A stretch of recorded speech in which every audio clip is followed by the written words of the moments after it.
Few places in the world are seeing the explosion of God's power like the underground church in China is experiencing.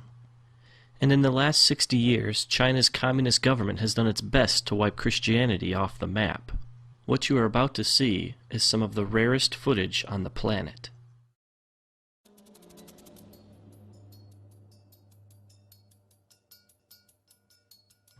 In this church, the people wake up at 4:30 to come together for 2 hours to pray and worship. They do this every day.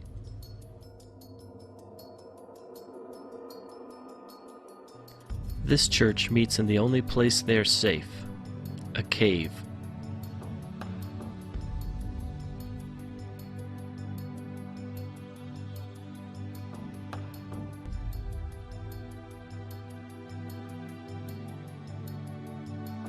This church meets on a farm, far away from prying eyes.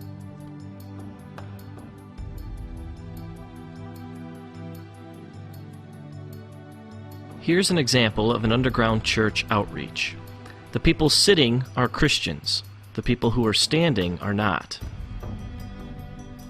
This particular preacher was once crippled, but was healed when someone prayed for her.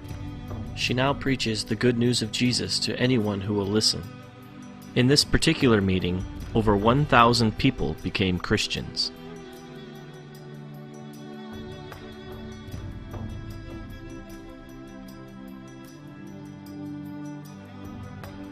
Here, Christians cast out demons from an 18-year-old girl. She's now a preacher. In Shanghai alone, there are over 3,000 house churches, just like this one.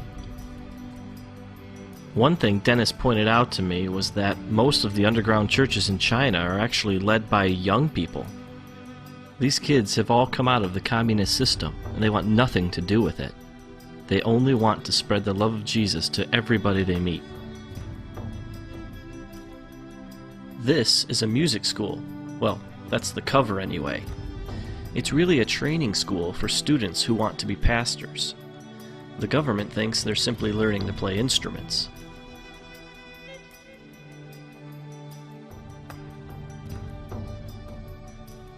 One thing I quickly realized about the Chinese church is that it's a lot different from the American one.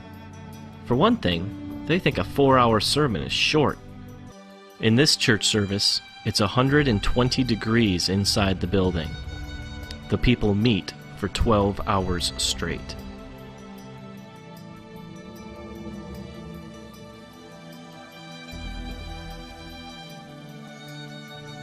Dennis told me one story about a time he went to a very remote village in China to preach. He was led into a large room where the people were packed so closely together that he had his back to the wall and could reach out and touch the row in front of him. Everyone stood. There was no room to sit.